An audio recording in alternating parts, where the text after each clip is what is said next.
Le mercredi 7 janvier vers 11h20 dans le 11e arrondissement de Paris, deux hommes cagoulés armés de Kalachnikov se rendent au 6 de la rue Nicolas Appert qui abrite les archives de Charlie Hebdo. En réalité, ils cherchaient le siège de Charlie Hebdo 6 au 10 de la même rue. Ils y entrent et tuent un agent d'entretien, Frédéric Boisseau. Puis ils montent au deuxième étage où se tient, comme tous les mercredis, la conférence de rédaction du journal. Ils abattent 10 autres personnes, dont 8 membres de la rédaction. Cabu, Elsa Kaya, Chab, Honoré, Bernard Maris, Mustapha Ourad, Tinouz, Volansky. Un invité, Michel Renaud, ex-directeur de cabinet du maire de Clermont-Ferrand, et l'agent de police Franck Bricellaro qui assure la sécurité de Chab.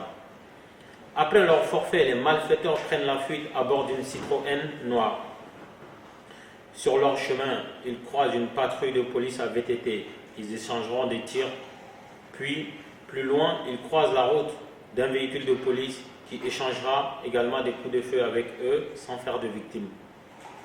Finalement, sur le boulevard Richard Lenoir, ils croisent un policier qui tente d'arrêter leur fuite. Des coups de feu seront échangés à nouveau. Le policier blessé sera achevé à bout portant par les terroristes. Les terroristes seront poursuivis par la police qui perdra leurs traces à Porte de Pantin dans le nord de Paris. La traque sera généralisée à travers la préfecture de police de Paris qui lancera un avis de recherche concernant 3 hommes. Hamid Mourad, âgé de 18 ans, qui se rendra de son propre chef à la police vers 23h à Charleville-Mézières. Il sera placé en garde à vue. Les frères Chérif Kouachi et Saïd Kouachi, 32 ans et 34 ans également. Le lundi 8 janvier, une fusillade éclate à l'avenue Pierre Brossolette à Montrouge dans le 92. 2 agents municipaux sont blessés, puis Clarisse Philippe, une jeune policière de 26 ans, décédera quelques heures plus tard. Le tueur Amédi Koulibaly, proche des frères Kouachi, prendra la fuite. Vers 9h, les frères Kouachi braquent une station à essence à Villiers-Coterie. La police est alertée en Picardie. Le vendredi 9 janvier vers 9h30 à Damartin en Goël, les frères Kouachi prennent en otage une imprimerie non loin de l'aéroport de Roissy. Le même jour, à 13h à Porte de Vincennes, Amédi Koulibaly prend en otage une épicerie avec du monde à l'intérieur. Les autorités lancent l'assaut vers 17h à Damartin en Goël et abattent les 2 frères Kouachi et libèrent l'otage. Presque en simultané à Porte de Vincennes, l'assaut est donné et Amédi Koulibaly est tué à son tour. 4 otages perdront la vie. En résumé, ces événements commencés mercredi pour trouver leur dénouement vendredi feront 17 victimes, plus les 3 terroristes. Pour en discuter, nous avons un panel d'invités de divers profils qui nous aideront à comprendre et à nous apporter leur analyse par rapport à cet événement. À partir de notre débat, nous recevrons donc Tapa Conté, qui est membre du parti au pouvoir du Mali, donc le RPM. Tapa Conté. Bakary Traoré, qui est journaliste malien, membre de l'UPCOM, donc l'Union des journalistes maliens de France, quelque chose comme ça. Vous allez nous donner les précisions. On applaudit Bakary Traoré. Et Moussa Sidibé, membre d'un parti d'opposition malien, donc membre de l'URD. Merci d'accueillir Moussa Sidibé. Donc on va continuer sur les mêmes thématiques. Donc le premier thème, comme vos prédécesseurs, c'est peut-on tout dire au nom de la liberté d'expression? On va commencer par le journaliste du groupe Bakary Traoré. Eu égard à tout ce qu'on a connu pendant 72 heures en France, si on revient avec un peu de recul, le recul nécessaire, est-ce que vous pensez qu'on peut tout dire au nom de l'expression? Merci déjà de m'avoir donné la parole et de m'avoir invité. Merci à AP Média. Je suis ravi d'être là pour la première fois sur vos plateaux pour vous parler d'un sujet brûlant. Je précise aussi que je suis journaliste, mais aussi président de l'Union Presse et Communication des Maliens de France, qui est une association qui regroupe des journalistes maliens, des journalistes en France, et même des communicants.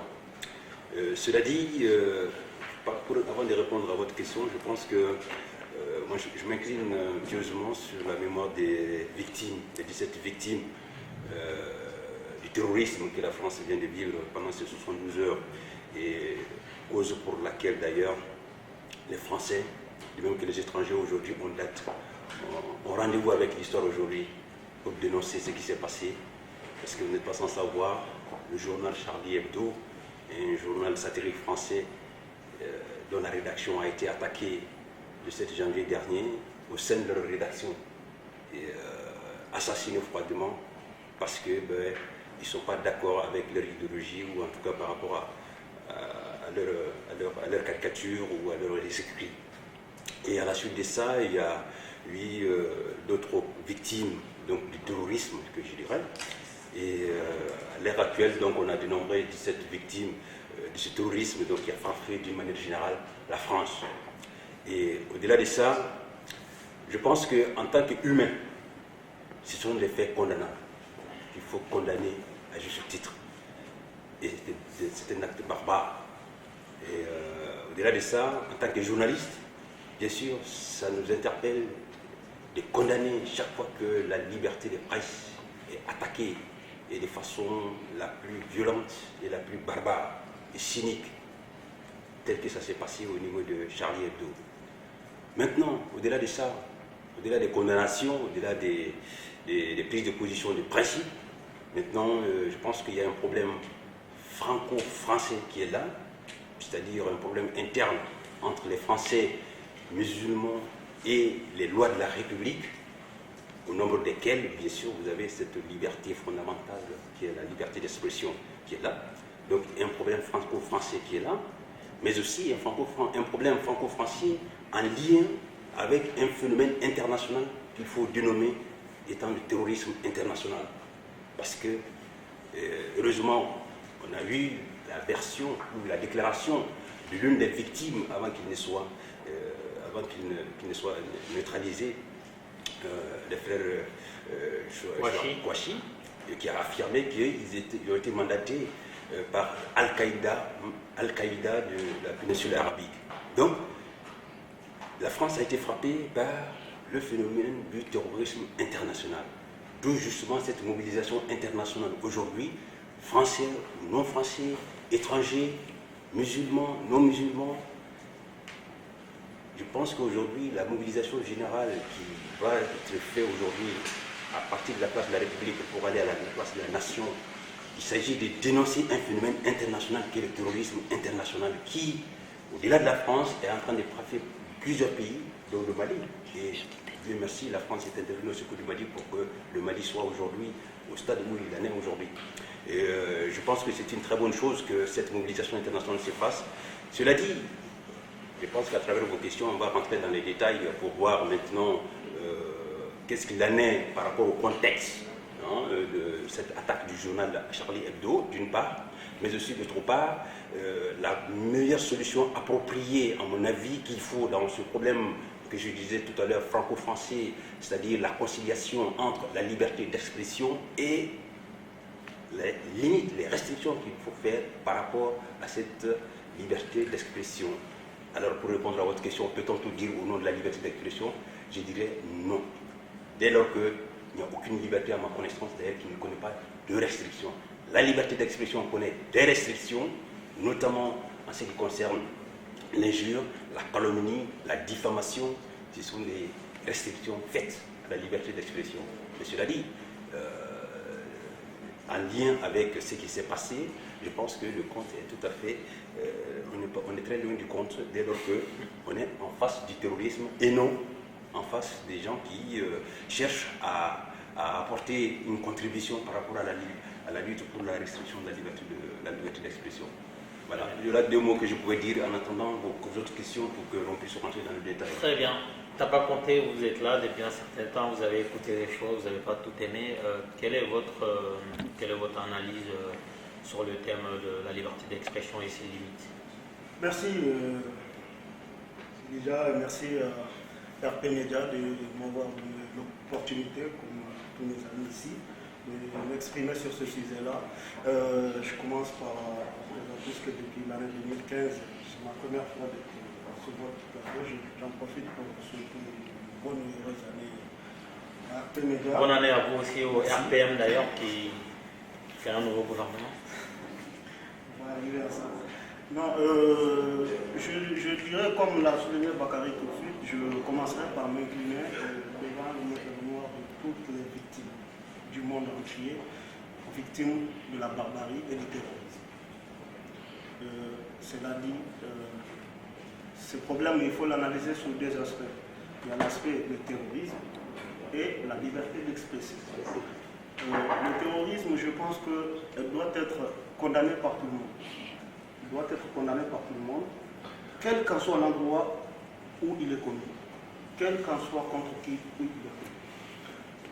commis. Je ne saurais m'avancer sur ce sujet sans évoquer le terrorisme que nous, au Mali, on est victime au quotidien. Il faut le dénoncer. Je pense que le terrorisme, c'est quelque chose, l'élan de solidarité qui vient d'être né à partir de ce qui s'est passé en France, doit interroger chacun sur sa responsabilité. Le terrorisme, il faut la condamner clairement, il faut la combattre, il faut le combattre clairement, sans aucune ambiguïté. Je pense que c'est la leçon que nous devons retenir de ce qui vient de se passer. Je dis cela, on ne saurait trouver une justification au terrorisme, quelle qu'en soit la raison. Autant pour les victimes en France, la caméra est là-bas, autant pour nos soldats qui meurent quotidiennement sur le front, quelle qu'en soit la raison. Aucune revendication politique ne saurait justifier le terrorisme. Il faut dire ça clairement. Maintenant, cela va nous conduire dans ce combat contre le terrorisme. Je pense que chacun doit aussi mesurer sa responsabilité, comme je l'ai dit, et je le répète, je ne le dirai jamais assez, c'est dans les propos, dans les actes que nous posons pour qu'on ne puisse pas faire en sorte que d'autres puissent se reconnaître dans le combat des terroristes. C'est là qui va m'amener à la liberté d'expression. Tout musulman se sentirait choqué par ce qui a été fait par Charlie Hebdo. C'est une évidence. Est-ce pour autant, mais il faut y aller les tuer? C'est un autre débat de façon extra-judiciaire. Je pense que même dans la loi islamique, et si quelqu'un commet un acte qui est condamnable, parce qu'on connaît, hein, même dans les démocraties, il y a ça, hein, il y a des lois qui tuent. Hein, aux États-Unis, par exemple. Aux États-Unis, voilà. Il faudrait quand même que la personne passe devant un tribunal, qu'il soit jugé.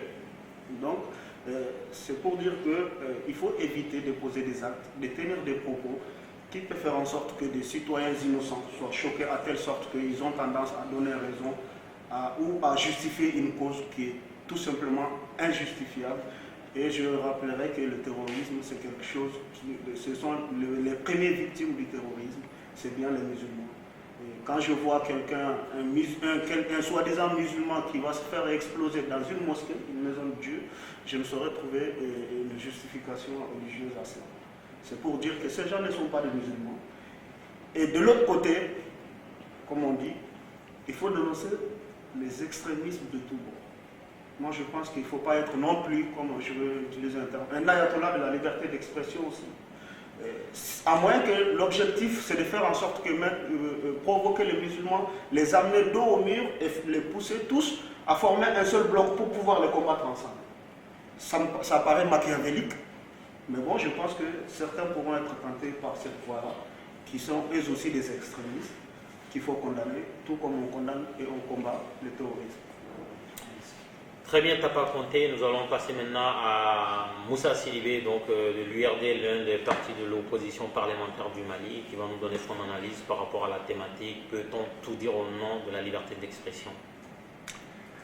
Merci à RP Média, à qui je présente aussi tous mes vœux pour la nouvelle année 2015. Merci. Et je m'incline effectivement aussi devant la mémoire de toutes les victimes, comme ça a été rappelé tout de suite. Je commence mes propos par une seule phrase. Rien ne justifie en fait de ôter la vie à une personne humaine. Et ça, je pense que tous les livres saints de toutes les religions monothéistes le réclament encore et âme.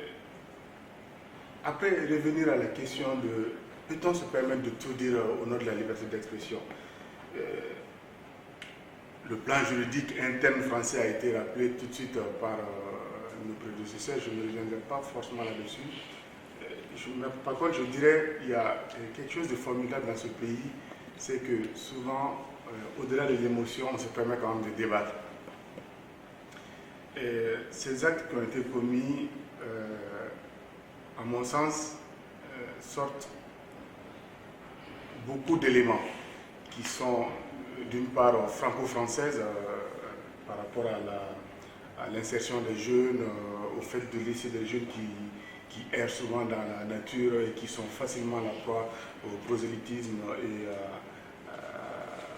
et qui tombent facilement dans les filières djihadistes.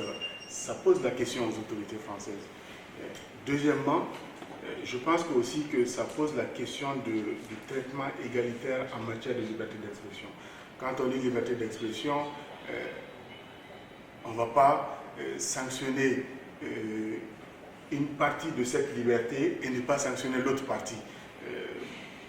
Je pense que ça vous rappelle tout le tollé qui avait été évoqué lors des événements de Dieudonné et qui n'ont pas le même traitement que dans le cas de Charlie Hebdo. Je pense que ça doit faire beaucoup réfléchir cela. Un autre aspect, c'est que toutes les victimes du terrorisme doivent être traitées de manière égalitaire. Et je pense que sur cela, nous sommes tous interpellés en tant qu'êtres humains. C'est quoi? C'est qu'aujourd'hui, des gens peuvent se faire déglinguer au Nigeria, au Mali, par le terrorisme. Ils n'ont pas la même compassion, ils n'ont pas la même mobilisation quand on se fait déglinguer par le même terrorisme sur le sol français. Moi, c'est à cela qu'il faut revenir. Du coup, liberté d'expression, est-ce qu'on peut se permettre de tout dire? Juridiquement, en France, même la liberté d'expression a des limites. Mais est-ce que ça vaut la peine d'aller ôter vraiment la vie à des personnes humaines que même les livres saints auxquels ces gens peuvent se prévaloir, enfin, moi je dirais même qu'ils sont des musulmans, ces livres saints n'appellent pas à ôter la vie à une personne humaine, quelle que soit la raison invoquée. Du coup, je dis, d'abord, il y a un véritable problème sociologique en France. Secondo, il faut un véritable traitement égalitaire entre les victimes de tout le terrorisme, que ce soit en France, en Afrique ou partout ailleurs. Et troisièmement, que cette liberté d'expression soit une liberté égalitaire en termes de traitement de toutes les libertés, que ce soit Dieudonné d'un côté ou Charlie Hebdo de l'autre côté. Voilà les quelques éléments d'analyse que je pourrais apporter à cette question.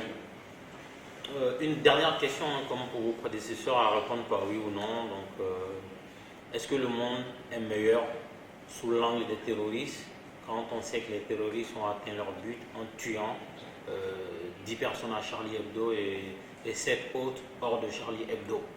Est-ce que la France se sent mieux ou l'humanité se sent mieux puisqu'elle a abattu ces mêmes terroristes? Bakary Traoré.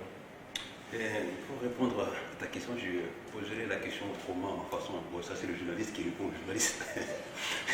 Je retourne la question à ma façon et tout en répondant justement à votre question. Est-ce que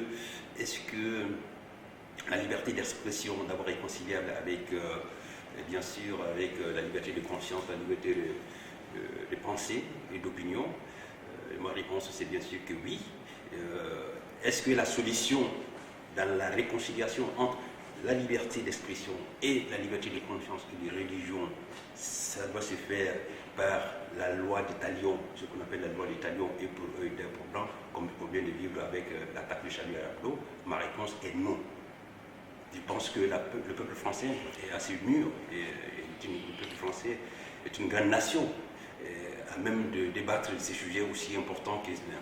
Mais je dois dire, votre question, si vous permettez, avant au-delà de répondre par oui ou par non, je souhaiterais faire quelques commentaires par rapport à... Il faut qu'on aille un peu vite par rapport au timing de par rapport à cette question de liberté d'expression. Il est important de rappeler que la liberté d'expression dans ce problème avec Charlie Hebdo, c'est un journal satirique qui, de 92 à maintenant, a vécu une cinquantaine de procès. Sur les cinquantaines de procès, des groupes qui ont intenté ce procès contre Charlie Hebdo, selon une information révélée par le site d'information du Monde, qui est vérifiable, c'est que le premier groupe qui vient d'abord, qui a attaqué Charlie Hebdo, c'est l'extrême droite à hauteur de 12%. Ensuite, vous avez les hommes des médias, les journalistes à hauteur de 8%. Et ensuite, vous avez aussi les associations catholiques à 8%. Et après, vous avez les associations musulmanes à 6%. Vous avez ensuite les harkis à 2%. Donc, c'est pour vous dire que ce n'est pas un problème seulement du point de vue religieux. Quand on parle de la liberté d'expression dans le cadre de l'attentat contre Charlie Hebdo, je pense qu'au-delà de ça, Charlie Hebdo, dans ses cinquantaines de procès, a acquis 75% de procès favorables à lui. Charlie Hebdo, 75%. C'est-à-dire que 75% des procès ont été favorables à Charlie, contre 19% qui lui ont été défavorables. Cela veut dire quoi? Ça veut dire que nous sommes dans un pays où la restriction de la liberté d'expression, je ne dirais pas c'est relégué au second plan, mais l'État tient beaucoup plus à la question de la liberté d'expression, même si il faut reconnaître que, et bien sûr, il y a des limites par rapport à ça. Et par rapport aux caricatures du prophète Mahomet qui ont été publiées par Charlie Hebdo dans cette affaire, il est important de le rappeler aussi dans le contexte que les associations musulmanes ont intenté des procès contre Charlie Hebdo et le tribunal, dans sa réponse par rapport à ce procès contre Charlie Hebdo, le tribunal a répondu que les limites acceptables n'ont pas été dépassées par Charlie Hebdo en publiant les caricatures du prophète Mahomet. Bon, cela dit, ça ouvre le débat. Je pense que la France aujourd'hui est à un tournant de son histoire, c'est-à-dire comment faire vivre, comment instaurer un vivre ensemble entre tous les citoyens, chacun en respectant sa liberté de conscience, mais aussi tout en respectant les règles de la République. Et ça, ce débat, je pense que la France n'a pas fini de faire ce débat. Il faut répondre à la question posée. Je pense qu'il est important, pour répondre à votre question, bien sûr, la question du terrorisme et la question de la liberté d'expression, je pense que c'est des questions qui peuvent être tout à fait conciliables. Non, la question c'était est-ce que les terroristes vivent dans un monde meilleur puisqu'ils ont atteint leurs objectifs en France? Est-ce que l'humanité vit mieux puisqu'elle a abattu les trois terroristes? Non, loin de là. Le terrorisme n'a pas gagné ce qu'il cherche, parce que le terrorisme, vu la mobilisation qui a C'était par oui ou non? Non, je dirais que non. Très bien. Donc nous arrivons au terme de cette émission. Comme j'ai l'habitude de le dire ici sur ce plateau, le but n'est pas d'être d'accord, le but n'est pas d'imposer une vision à des gens. C'est pour ça que nous invitons chaque fois des profils différents, des gens qui n'ont pas les mêmes analyses, et c'est ça qui enrichit le débat. Nous sommes des empêcheurs de tourner en rond. Pour revenir sur le sujet, il faut juste replacer l'être humain au sens de nos préoccupations si nous voulons vivre dans un monde meilleur. On ne peut pas faire semblant de ne pas savoir ce qui se passe au Nigeria par le Boko Haram, ce qui se passe au nord du Mali par une coalition internationale de terroristes qui sont eux-mêmes protégés par certains pays aujourd'hui qui se plaignent du terrorisme. On ne peut pas continuer à vivre comme ça et espérer un monde meilleur pour ses enfants. Dès lors qu'on placera l'être humain, qu'il s'appelle Mamadou, Moussa ou Abdel ou Charles ou Jean-Jacques, quand on placera ces êtres humains au centre de nos préoccupations, on pourrait espérer vivre dans un monde meilleur. Ce qui s'est passé à Charlie Hebdo ou dans l'imprimerie ou dans l'épicerie sont des actes malheureux comme ceux qui se passent à Kidal, ceux qui se passent au nord du Nigeria, ceux qui se passent un peu partout dans le monde. Nous regrettons ces actes, nous condamnons ces actes, nous osons espérer que ces actes ne se multiplieront pas à l'échelle mondiale. Et si cette façon de penser est la pensée de tous les peuples, tous les habitants de la Terre, vivre dans un monde meilleur est possible. Mais sous le coup de l'émotion, s'indigner que pour Charlie Hebdo, alors qu'il y a des peuples à travers le monde qui vivent exactement la même chose, sinon pire, avec moins de moyens de se défendre, n'est pas une solution. Quand on voit une dizaine ou une quinzaine de chefs d'État africains se déplacer à Paris pour apporter leur soutien à la France meurtrie par ces attaques, c'est une bonne chose. S'ils pouvaient faire la même chose pour le Nigeria voisin et le Mali voisin, ce serait encore meilleur. La France peut s'en sortir sans ses chefs d'État. D'ailleurs, quand les médias parlent des chefs d'État présents en France pour commémorer ces morts, on parle rarement des chefs d'État africains. La preuve que leur présence et leur absence sont quasi pareilles pour le peuple français. il faut concentrer nos efforts sur l'être humain, placer l'être humain au centre de nos préoccupations. Sur ce, nous présentons toutes nos condoléances à toutes les familles de victimes du terrorisme à travers le monde entier, pas seulement à Paris. Nous osons espérer que le terrorisme sera frappé partout où il est, qu'il s'appelle MNLA ou HUA ou MAA ou Boko Haram ou Al-Qaïda, qu'il soit frappé par la même force, par les mêmes puissances. Il ne faut pas faire de détails. En faisant de détails, on crée les conditions pour que le terrorisme fasse des enfants et se multiplie, et on ne peut pas maîtriser sa multiplication. Et nous tenons aussi à rendre hommage à un héros du nom de Lassana Bathily, un jeune malien migrant qui travaillait justement dans l'épicerie, qui devait être présent ici pour participer à une interview RP Média. Il a été invité au dernier moment par le président François Hollande, on ne peut pas le refuser, et donc l'interview est reportée. Ceci dit, nous tenons à rendre hommage à Lassana qui aurait pu mourir. On est déjà en deuil, on aurait pu être davantage en deuil. Son courage et sa bravoure, son sang-froid, lui ont permis de se sauver lui-même et de sauver d'autres personnes. Lassana est un héros. Le second thème de notre émission, c'est changement de gouvernement au Mali. Est-ce un nouveau cap? Et donc pour en parler, nous avons deux politiques et un journaliste, comme pour le premier thème. Moussa Sidibé, vous qui êtes de l'opposition parlementaire, donc à l'URD, quelle est votre analyse de ce gouvernement? Est-ce que ça répond aux questions posées par les Maliens, par la jeunesse, notamment par la diaspora, si on veut extrapoler? Et est-ce que ça augure d'un nouveau cap au Mali pour répondre à nos questions de façon globale? Merci pour cette question. Je dirais que, enfin, selon les éléments qui sont à disposition aujourd'hui dans l'analyse, moi je reste un peu sur ma faim, de toute façon, parce qu'il y a quelques éléments d'analyse qui sortent un peu à l'œil. Le premier élément d'analyse, c'est qu'on a fait partir un jeune pour faire revenir un vieux qui était complètement à la retraite. Ça, c'est même accessoire par rapport à un élément principal d'analyse, c'est qu'en moins de 2 ans de pouvoir, Ibeka a son 3e Premier ministre. Ça revient à nos idées comme quoi il y a un manque complet de lignes directrices dans la politique de Ibeka. Ça, c'est un premier élément d'analyse. Le second élément d'analyse, pourquoi faire partir un jeune et faire revenir un vieux comme Premier ministre? Je pense qu'au-delà de tout, Ibeka a plus une vision politique de la gestion d'un pays qu'une vision purement, à mon sens, technique et technocratique, à laquelle le Mali a plus besoin aujourd'hui dans sa situation que de faire des calculs politiques ou de dire je fais recours à un vieux pour apaiser mon pouvoir, pour que surtout un monsieur qui n'a pas d'ambition politique. C'est un peu ça le principal problème qu'il y avait eu entre le président et le Mara, l'ancien Premier ministre. Troisièmement, est-ce à dire que c'est un échec du recours à la jeunesse pour la gestion des affaires publiques? Cette question reste un peu en suspens. Moi, j'attends que la réponse me soit donnée mais je reste un peu sur ma faim. Quand on regarde la composition du gouvernement qui avait été communiqué la nuit dernière, on voit nettement que c'est purement une gestion politique.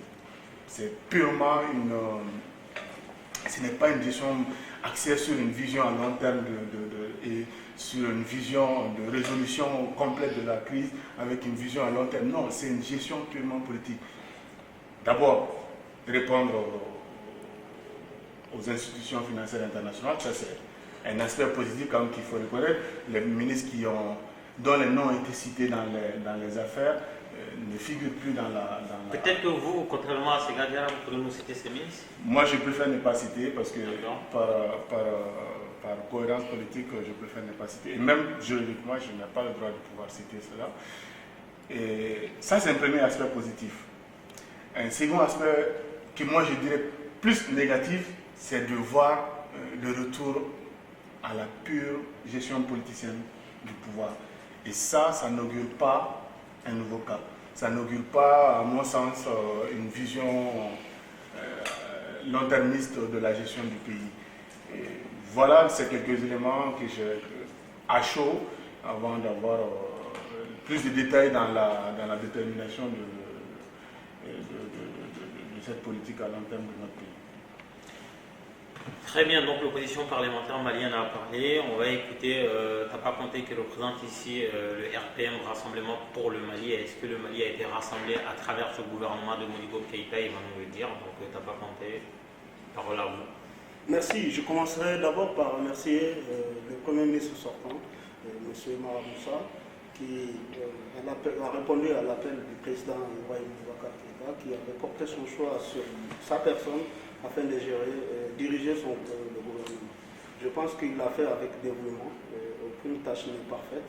Il y a eu des hauts et des bas. Je pense qu'en ce moment, tout le mérite est de lui rendre un hommage et de le remercier d'avoir servi son pays, en toute honnêteté. Maintenant, quand j'entends Moussa dire ouais, on a viré un jeune pour mettre un vieux, je vous rappelle que l'opposition avait déposé une motion de censure contre Moussa. Une fois qu'il est parti, bon, on le regrette. Il faut savoir ce qu'on veut. Non, mais écoutez. Ça s'appelle un coup en dessous de la ceinture. Voilà, je pense que. Je ne regrette pas Moussa. Bon, en ce qui concerne le nouveau Premier ministre, Modibo Keïta, je pense que tout le monde lui reconnaît quand même une qualité, c'est que c'est un grand commis de l'État qui connaît le fonctionnement de l'administration des institutions. L'âge n'est pas forcément un handicap. Je pense qu'en ce moment, quand on regarde la composition du gouvernement, il y a quand même un amalgame entre jeunes, vieux, des anciens, de nouveaux, voilà.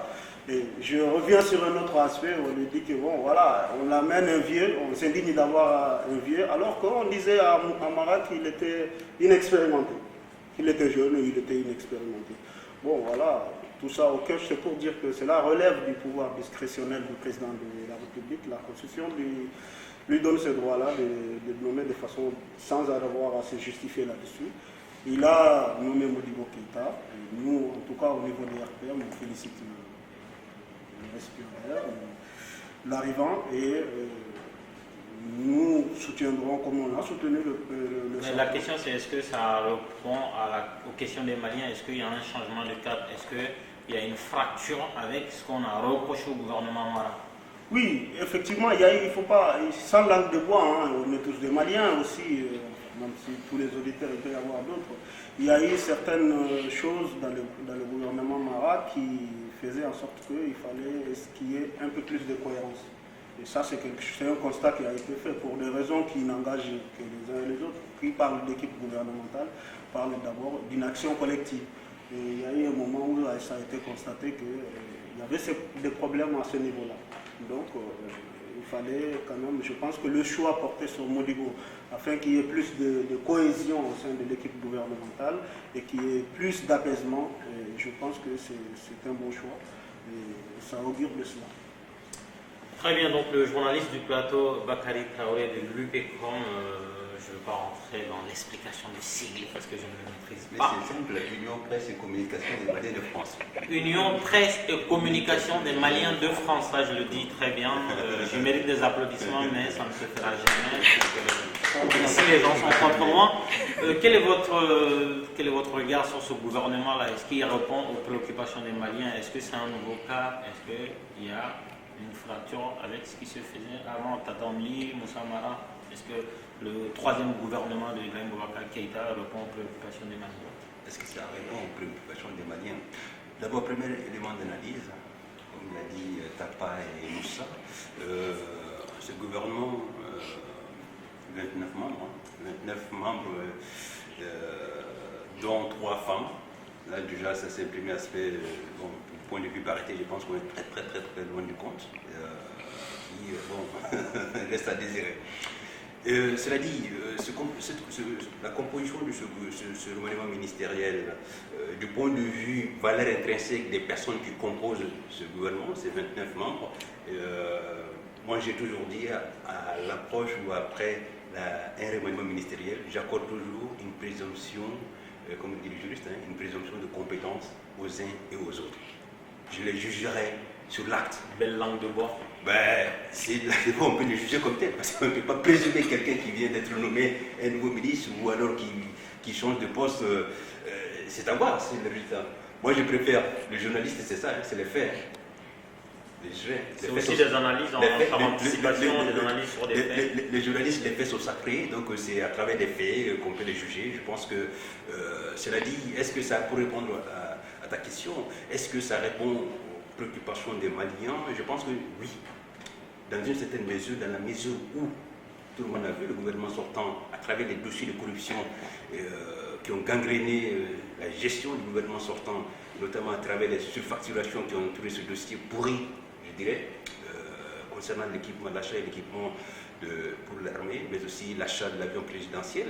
Je pense qu'il y avait, c'était même une obligation, je dirais même, c'était une obligation de tenir compte de cet aspect dès lors qu'on est dans un état dit état du droit, pour ne pas donner l'impression qu'on est dans un état où il y a 2 poids 2 mesures, c'est-à-dire que c'est les faibles qui croupissent toujours en prison et les chefs trouvent toujours un moyen de s'échapper. Cela dit, moi, à travers les dossiers, non seulement du rapport du vérificateur général, mais aussi à travers le rapport rendu par la Cour suprême, il y a des noms qui sont cités, notamment à travers le ministre de l'économie et des finances sortant. Vous n'êtes pas politique, peut-être que vous pouvez nous dire des noms des gens incriminés par le FMI? Parce que je m'en tiens toujours au fait, à travers les rapports qui ont été rendus. Oui, dans ces rapports, il y a des noms qui ont été cités. La ministre de l'économie et des finances sortant. Qui s'appelle Fili Daboussi Fili. Numéro 1. Madame Boiré Fili, si je crois. Il y a aussi l'ex-directeur de cabinet de la présidence, et qui était ministre de la communication, de l'information et de l'économie numérique, monsieur Amadou Camara. Et puis, vous avez le ministre aussi qui était l'ex-ministre à la promotion des investissements, monsieur Ben Baraka, et qui d'ailleurs était souvent cité sur un aspect du népotisme, parce qu'il y a des liens avec la famille du président, mais sur un autre aspect, dans le cadre du dossier concernant la corruption au sujet des surfacturations. Donc c'est des 3 noms qui sont ressortis dans les dossiers, et à la satisfaction générale, en tout cas en ce qui me concerne personnellement, je vois que les 3 noms ne figurent pas dans le remaniement ministériel. C'est une façon de leur mettre pour qu'ils se mettent à la disposition de la justice, mais cela dit, ils bénéficient bien sûr de la présomption d'innocence dès lors que ils ne sont pas condamnés. Mais je pense que sur ce plan, ce remaniement, ça répond vraiment à une préoccupation majeure, état de droit. Cela dit, si tu permets, sur le plan politique, la composition, ce remaniement ministériel, c'est-à-dire le choix du Premier ministre, moi je ne rentre pas dans le jeu, je ne juge pas la personne en fonction de l'âge, je ne juge pas en fonction de la coloration politique, je juge en fonction de la compétence de la personne au poste pour lequel il a été nommé. Et je pense que Modibo Keïta fait partie des hauts cadres du Mali, qui a servi le Mali de façon sans pour autant être versé dans ces questions de corruption. Tout le monde l'a connu, c'est un vieux instituteur qui a beaucoup servi le Mali sur le plan intégrité morale, rien à dire. Mais cela dit, sur le plan politique, je ne sais pas, est-ce qu'il est du parti RPM? Voilà. Si Bécan ne choisit pas de membre de... Il n'a pas confiance. Bon, si les faits sont confirmés, si les faits sont confirmés que M. Modibo Keïta n'est pas du parti RPM, je pense que là aussi ça suscite des questions, parce que le parti majoritaire qui a vraiment eu 77% après les élections, c'est le RPM, c'est le parti majoritaire. Et si on respecte les faits majoritaires, dans un régime démocratique, le Premier ministre doit être issu du parti majoritaire, parce que c'est à ce parti qu'on va demander des comptes à l'heure du bilan.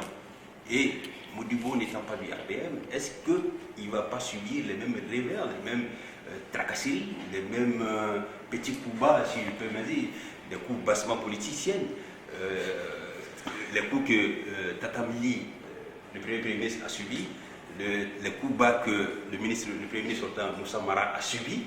Alors là, ça, c'est le temps que vous allez nous édifier par rapport à ça. Et j'ai des inquiétudes à cet aspect, parce que je pense que le président a toujours choisi effectivement son Premier ministre en dehors du parti majoritaire.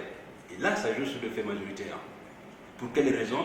Comme l'a dit Tapa, il a le droit, bien sûr, la Constitution lui donne cette possibilité. Très bien, on va revenir. Moi, j'ai juste une dernière question aussi à valeur oui ou non.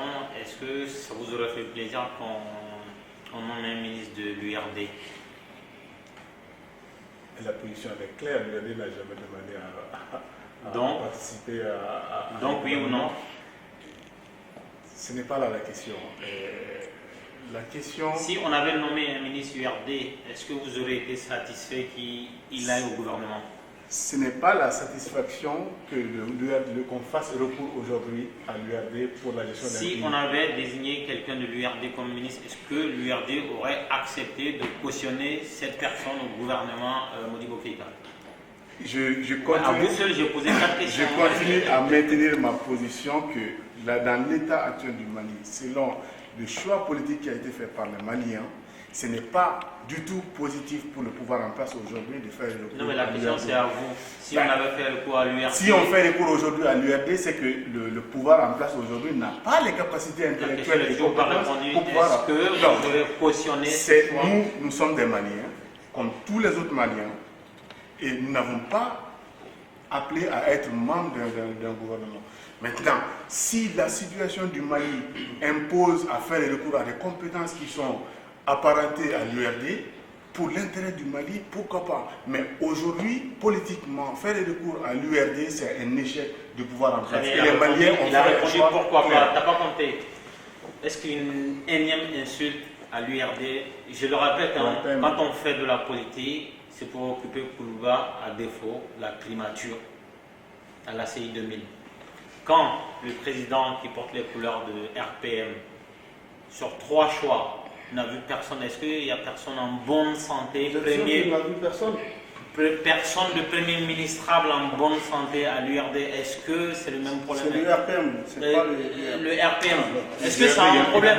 Est-ce que ça a un problème aujourd'hui pour vous? Est-ce que ça a un problème aujourd'hui pour vous que Ibeka ne fasse pas de choix de premier ministre sur 3? Vous savez combien de ministres de RPM il y a dans le gouvernement? Ma question c'est le premier ministre. Pourquoi vous vous focalisez sur le premier ministre? Parce que j'ai envie de me focaliser sur le premier ministre. Est-ce que c'est un problème pour vous? Ce n'est pas notre priorité, je viens de le dire et je le répète, ça relève du pouvoir régalien du président. Oui, mais ce pouvoir, vous le jugez comment? Est-ce que vous trouvez que c'est sexy? Le président de la République a été investi en tant que candidat par le RPM, élu, il est le président de tous les Maliens aujourd'hui. Le RPM soutient son choix et ce monsieur est le président de la République. Donc il aurait pu nommer Manuel Valls, ce serait pareil, vous aurez soutenu ce choix. Qu'est-ce que vous voulez que je vous dise de plus que ce que je viens de dire? Nous soutenons la désignation de M. Modibo Keïta par le président de la République, lequel choix relève de son pouvoir discrétionnaire. Je rappelle que le RPM a plus de 10 ministres, voire... Oui, Tereta, il a finalement eu son... Écoutez, ça c'est vous qui le dites. Si vous indexez Tereta, Tereta est le secrétaire général du bureau politique. Donc, si vous nous dites qu'ils ne nous font pas confiance, bon, ça c'est... Non, c'est une question que nous posons nous à RP Média. Nous à RP Média, on n'a pas d'exemple à la présidence. Qu'est-ce qui est reproché au président? On ne lui reproche rien, on demande au militant du RPM, est-ce que vous vous sentez insulté par 3 choix successifs de Premier ministre hors de la coloration politique qui a Vous m'avez posé une question, soit vous me laissez répondre à cette question, pour que les auditeurs puissent comprendre quelque chose, ou vous et moi, on continue à se... Excusez-moi le terme, à se chamailler, et cette personne n'en sortira agrandie. Je vous dis que nous soutenons la proposition du président. Le président, depuis qu'on est là, on nous reproche, quand on prend quelqu'un qui est soi-disant proche de la famille ou de autre. C'était pas un reproche, c'était une question. Non, mais je vous le dis, on dit que c'est du népotisme. Quand on est vexé, quand on éjectait les hauts cadres du RPM, du pouvoir antérieur, personne ne disait rien. Et pourtant, c'était des Maliens qui avaient des compétences. On les a mis dehors parce qu'ils sont proches du RPM, qui n'étaient pas du pouvoir. Oui, bien sûr. Vous voulez que je vous donne des exemples? Maintenant, là, le président fait le choix de faire un choix d'une personne qui n'est pas politique. Dans la situation actuelle du pays, nous soutenons ce choix-là. Nous sommes certes au pouvoir, mais nous ne sommes pas un ayatollah de la République du parti. Très bien. Merci. Bakary Traoré, vous qui êtes de la diaspora malienne de France, vous qui êtes dans beaucoup de combats au sein de CMFP et d'autres choses, on s'est vu plusieurs fois. Est-ce que vous aurez souhaité qu'il y ait un membre de la diaspora, des gens comme vous, comme eux, dans ce gouvernement-là, pour pouvoir porter un jour le projet qui nous tient tous à cœur, d'avoir des députés, des Maliens des diasporas? Déjà, merci d'avoir rappelé tout ce combat que les Maliens de France mènent par rapport au Mali. Depuis le début de la crise, on n'en dit pas assez, mais c'est une réalité. Je pense que c'est l'histoire qui va juger cela. Les Maliens de France ont été à la pointe de ce combat dès lors que le Mali a été agressé par des groupes terroristes depuis le 17 janvier 2012. Et cela dit, comme l'a dit Tapa, il va permettre moi cette fois-ci de parler en tant qu'administrateur civil, juriste, publiciste, pas journaliste cette fois-ci. C'est un droit régalien pour le président de la République, le choix du Premier ministre. C'est la Constitution qui le prévoit comme tel. Est-ce que ça aurait dû être un membre de la diaspora africaine? On a déjà répondu à ça. Au-delà du poste de Premier ministre, c'est très important. La question est très pertinente dans ce sens. C'est-à-dire que le Mali regorge du temps de potentialité à l'extérieur, que ce soit au sein de la diaspora malienne de France, mais aussi de la diaspora à travers le monde, que le Mali n'arrive pas à utiliser à bon escient pour servir vraiment la cause des Maliens. Et ça, c'est très, très, très déplorable. Depuis les différents régimes, sous Alpha, sous ATT, jusqu'à Ibeka actuellement, on constate que toujours on parle de Maliens, comment faire en sorte qu'on va mieux insérer les Maliens de l'extérieur dans la gestion de l'État d'une manière ou d'une autre. Bien sûr, on a créé le ministère des Maliens de l'extérieur, mais on n'en fait pas assez de façon concrète. Faire en sorte que ces compétences qui sont à l'extérieur que le Mali peut utiliser aujourd'hui pour son développement. C'est très très très dommage et ce n'est pas le cas. Mais cela dit, le choix du Premier ministre, j'ai attendu les deux parties par rapport à... Non mais ce n'est plus le choix du Premier ministre là, cette fois-ci c'est est-ce que vous aurez souhaité qu'il y ait un Malien de la diaspora dans le lot, ça vous a... Absolument. Voilà. Absolument. Nous on ne va pas revenir sur... parce qu'eux ils sont deux partis opposés, nous ne sommes pas des politiques, nous sommes des civils. Et donc voilà. Juste avant de conclure cette partie et cette émission par rapport au changement de gouvernement au Mali, il faut revenir un peu sur les faits. Le président de la République, Ibrahim Boubacar Keïta, qui est légitime, 77%, c'est assez rare dans une élection. Et son mode de désignation des premiers ministres met un peu les bâtons dans les roues du processus de développement du Mali. C'est-à-dire que le président Ibeka nomme un premier ministre qui n'est pas de sa coloration, qui est aujourd'hui majoritaire à l'Assemblée, et qui nomme lui-même les ministres, et ensuite ces ministres qui lui rendent directement compte, qui ne passent pas par le Premier ministre, ça crée un blocage, le RPM n'est pas content, ça se voit, ça s'entend. Si le RPM n'est pas content, il aurait pu déposer une motion de censure. Le RPM n'est pas content, le RPM est la propriété privée du président Ibeka, et donc, qui laisse ses troupes mettre des bâtons dans les roues des premiers ministres et de leurs projets. Est-ce que vous pouvez nous donner une preuve que le parti présidentiel a mis des bâtons? Non, on ne peut pas vous laisser dire des choses comme ça. Même si on est... Oui, même en conclusion, je pense qu'il faut faire preuve de mesure quand même. Très bien, cette émission arrive à sa fin. Je remercie tous nos spectateurs, tous nos live Twitter et à dimanche prochain.